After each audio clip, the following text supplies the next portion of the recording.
السلام عليكم ورحمة الله تعالى وبركاته. الحمد لله رب العالمين والعاقبة للمتقين والصلاة والسلام على سيدنا محمد وعلى آله وصحبه أجمعين. أما بعد فقد قال الله تعالى في القرآن الكريم وفي القرآن المجيد بفضل بسم الله الرحمن الرحيم.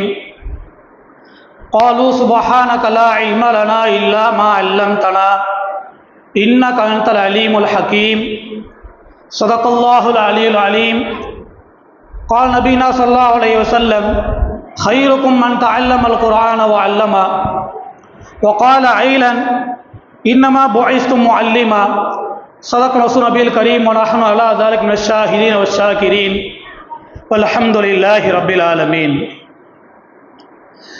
புகழும் புகழ்ச்சியும் நம்மையெல்லாம் படைத்து பரிபாலித்து கற்பவர்களாகவும் கற்பிக்கக்கூடிய ஆற்றலையும் தந்து அழகு பார்க்கக்கூடிய வல்லோன் அல்லாஹுக்கே அனைத்து புகழும் உண்டாகட்டுமாக. இன்னும் அந்த வல்லோன் அல்லாஹ்வின் வற்றாக்கரின் மிகட்ட அருளும் இவ்வுலகிற்கே வழிகாட்ட வந்த எம்பெருமான் நபிகள் ஸல்லல்லாஹு அவர்கள் மீதும் அவருடைய வாழ்வாய் வலுவாது நலுவாது பின்பற்றி வாழ்ந்த சத்திய சஹாபாக்கள் தாபியீன்கள் தபா தாபியீன்கள் நாதாக்கள் சொஹதாக்கள் நல்லோடியவர்கள் இவ்வளவே குளிம்பிருக்கூடிய நம் அனைவர்கள் மீதும் நம்முடைய குடும்பத்தார்கள் மீதும் என்றென்று நின்று நிலவட்டுமாக என்று துவா செய்தவனாக எனது உரை ஆரம்பம் செய்கின்றேன்.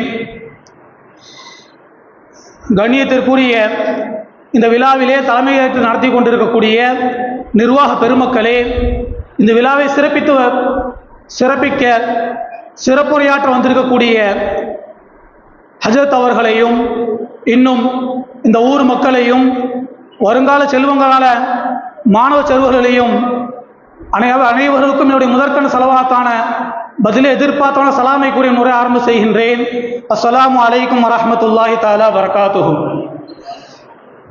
கண்ணியத்துக்குரியவர்களே, நாம் வீட்டிற்கு இந்த அவையாகிறது அனைத்திலும் முக்கியமாக மிக உன்னதமான அவையாக இருந்து கொண்டிருக்கிறது. காரணம் என்னவென்றால், அனைத்திற்கும் முதல் தொடக்க புள்ளியாக இருக்கக்கூடிய நல்வழி காட்டக்கூடிய மக்தப் மதரசாவுடைய துவக்க விழாவை நாம் அமர்ந்து கொண்டிருக்கின்றோம். இந்த மக்தப் மதரசா என்பது மாணவர்கள் கல்வி போதிப்பது என்பது இன்றோ நேற்றோ தொடங்கிய காரியம் அல்ல. தெளிவாக சொல்ல வேண்டும் என்றால், அல்லாஹு தஆலா நம்முடைய தந்தையான ஆதம் அலைஹிஸ்ஸலாம் அவர்களை படைத்து அவன் செய்த முதல் காரியமே கற்றுக் கொடுத்தல் என்ற இந்த போதித்தலை தான் அல்லாஹ் தஆலா செய்தான். அதை தான் குர்ஆனில் சொல்லி காட்டப்படும். அல்லாஹு தஆலா ஆதம் அலைஹிஸ்ஸலாமை படைத்து அவர்களுக்கு சில கல்விகளை கற்றுக் கொடுத்ததற்கு பின்னால் அந்த கல்வியை திறம்பட மலக்குமார்களும் கற்றுக்கொண்டார்கள் என்பதை அறிவதற்காக வேண்டி மலக்குமார்களை பார்த்து அல்லாஹ் தஆலா கேட்பானாம், நாம் ஆதம் அலைஹிஸ்ஸலாம் அவர்கள் கற்றுக் கொடுத்ததை நீங்கள் கற்றுக்கொண்டீர்களா, நீங்கள் அறிந்திருக்க என்று கேட்கக்கூடிய சமயத்திலே மலக்குகள் கூறிய அந்த வார்த்தை தான் அல்லாஹ் தஆலா குர்ஆன் அழகா சுட்டி காட்டினான். சுப்ஹானக லா இல்ம லனா இல்லா மா அல்லம்தனா இன்னக அன்தல் அலீமுல் ஹகீம். யா அல்லாஹ், நாங்கள் எதையும் அறிந்திருக்கவில்லை, நீ எதை எங்களுக்கு கற்றுத்தந்தாயோ அதை தவிர நாங்கள் எதையும் அறிந்திருக்கவில்லை, நீயே நன்கு அறிந்தவனாகவும் மிக மதிநுட்புடையவனாக இருக்க என்று சுட்டி காட்டினான். ஆக இந்த போதித்தல் என்பது மனித படைப்பை மனித இனத்தை படைத்த மறுகணமே தொடங்கிவிட்டது. அன்று தொடங்கிய இந்த கல்வி போதித்தல் தான் இன்று வரை தொன்று தொட்டு நடைமுறையிலே இருந்து கொண்டிருக்கிறது. இதை நான் நபிகள் ஸல்லல்லாஹு வாழ்க்கை வரலாற்றிலும் பார்க்கலாம். நபிகள் ஸல்லல்லாஹு அவர்களுக்கு நுபுவத்து கொடுக்கப்பட்டு தீன் சேவை ஆற்றிய தொடங்கிய முதல் கணமே அவர்கள் தேர்ந்தெடுத்தது போதித்தலை தான். அதாவது வணக்க வழிபாடுகள் எல்லாம் ரகசியமாக காபிர்கள் மத்தியிலே தெரிந்துவிடக்கூடாது என்பதற்காக வேண்டி பிறர்களுக்கு அஞ்சி மறைமுகமாக நடந்த இபாதத் நடப்பவும் அல்லாஹ் தஆலா தனக்கு அறிவித்து தரக்கூடிய இந்த வகைகளை மக்களுக்கு போதிக்க வேண்டும் என்பதற்காக வேண்டி ஒரு வீட்டை தேர்ந்தெடுத்து அந்த இருப்பிடத்தில் இருந்து தொடங்கியதுதான் இந்த போதித்தல் என்பது. அதே போலதான் ஹிஜ்ரத் செய்ததற்கு பின்னால் மதீனாவிற்கு சென்று மதீனாவிலும் இதே போன்ற மானிய ஆரம்பித்தார்கள். நமக்கு தெரிந்ததெல்லாம் நபிகள் ஸல்லல்லாஹு அவர்கள் ஹிஜ்ரத் சென்று மதீனாவுக்கு சென்றதற்கு பின்னால் தான் அங்கு இஸ்லாம் வளர்ந்தது என்று எண்ணிக்கொண்டிருக்கின்றோம். ஆனால் மாறாக மதீனாவிலே இஸ்லாம் என்பது நபிகள் ஸல்லல்லாஹு வருகைக்கு முன்னாலே தோன்றிவிட்டு சுட்டி காட்டுகிறார்கள். எந்த அளவுக்கு என்றால், முஸாப் இப்னு உமைர் என்ற ஒரு என்ற ஒரு சஹாபியை நபிகள் ஸல்லல்லாஹு அவர்கள் அனைத்து இல்மையும் கற்றுக் கொடுத்து குர்ஆனுடைய வசனம் எல்லாம் கற்றுக் கொடுத்தவர்களாக மதீனாவுக்கு அனுப்பி வைப்பார்கள். மதீனாவுக்கு சென்ற அவர்கள் மதீனாவிலே ஒரு மரத்தடியில் அமர்ந்து கொண்டு அங்கே செல்கின்ற அனைத்து மக்களுக்கும் குர்ஆனை கற்றுக் கொடுத்து கொண்டே இருந்தார்கள். எந்த அளவுக்கு என்றால் நபியை சந்திப்பதற்காக வேண்டி மதீனாவில் இருந்து வருகை தந்த அனைத்து மக்களிலே பெரும்பாலான மக்கள் குர்ஆனை மனனம் செய்தவர்களாக, அதாவது அச்சமயத்திலே எந்த அளவுக்கு ஆயத்துகள் இறைக்கப்பட்டிருந்ததோ அதில் ஒரு சில வசனங்களையும் ஒரு சில சூறாக்களையும் மனனம் செய்தவர்களாக வந்தார் என்று வரலாற்றில் பதிவு செய்யப்படுகிறது. இப்பொழுது வரைக்கும் கூட மதரசாய் முஸஅத் இப்னு உமைர் என்பதாக மதீனாவிலே அந்த மரத்தடியில் என்ற இடத்திலே ஒரு பள்ளியாக ஒரு மக்தப் மதரசாவாக என்றும் அதை சுட்டிக்காட்டப்படுகின்றது. அதே போலதான் நபிகள் ஸல்லல்லாஹு அலைஹி அவர்கள் மதீனாவுக்கு சென்றார்கள். மதீனாவுக்கு சென்ற உடனே அங்கு முதல் தொடங்கிய வேலை அல்லாஹ்வை வணங்குவதற்காக வேண்டி பள்ளி வேண்டும், அல்லாஹ்வுடைய மார்க்கத்தை போதிப்பதற்காக வேண்டி ஒரு போதிக்கூடிய இடம் என்று கருதினார்கள். இதற்காக வேண்டி அங்குள்ள அனைத்து சஹாபாக்களும் அனைத்து இஸ்லாம் நல்லடியார்களும் நாங்கள் இடம் தருகிறோம், நபி எங்கள் வீடு தங்கட்டும் என்று முண்டியடித்துக் கொண்டு போட்டி என்ற சமயத்திலே நபிகள் ஸல்லல்லாஹு அலைஹி அழகாக கூறினார்கள், நாக்கத்துன் மஅமூரா, என்னுடைய ஒட்டகம் கட்டளையிடப்பட்டிருக்கிறது, அது எங்கே எந்த இடத்தை சுட்டி காட்டப்படுகிறதோ அந்த இடம் எனக்கு தங்குவதற்காகவும், எந்த இடத்தை சுட்டி காட்டப்படுகிறதோ அந்த இடம் அல்லாஹ் வணங்கக்கூடிய இடமாக மாற்றப்படும் என்று சுட்டி காட்டினார்கள். அதே போல ஒட்டகத்தை அவித்து விடப்பட்டது, ஒட்டகம் ஒரு இடத்தை வலம் வந்து அமர்ந்தது. அந்த இடத்திலே தான் மஸ்ஜித் நபவியை கட்டினார்கள். மஸ்ஜித் நபவி உள்பகுதி இருக்கிறது அல்லவா, அது அந்த காலத்து அப்பொழுது முதலாக அந்த ஒட்டகம் வலம் வந்து அமர்ந்த இடத்தை தான் மஸ்ஜித் நபவியை ஆக்கினார்கள். அதற்கு பின்னதாக அபூ உபைய் இப்னு அன்சாரி அவருடைய வீட்டை அந்த ஒட்டகம் தேர்ந்தெடுத்து என்று வரலாறு சுட்டி காட்டப்படும். ஆக அந்த மஸ்ஜிதிலே தான் தொழுகையும் நடந்தது. அந்த மஸ்ஜிதில் ஒட்டப்பட்ட திண்ணையும் கட்டப்பட்ட இடத்திலே தான் அஸ்ஹாபு சுஃபா என சொல்லப்படக்கூடிய திண்ணை தோழர்கள் உருவாகினார்கள்.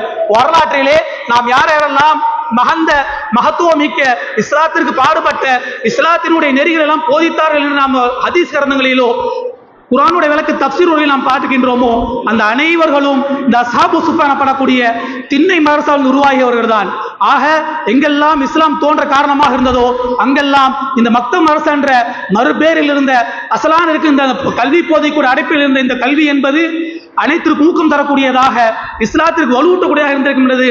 நாம் மறக்கவும் முடியாது, நம்மால் அதை நினைவுக்கு இருக்க முடியாத சூழ்நிலையிலே ஆணித்தரமாக பதியப்பட்டிருக்கிறது.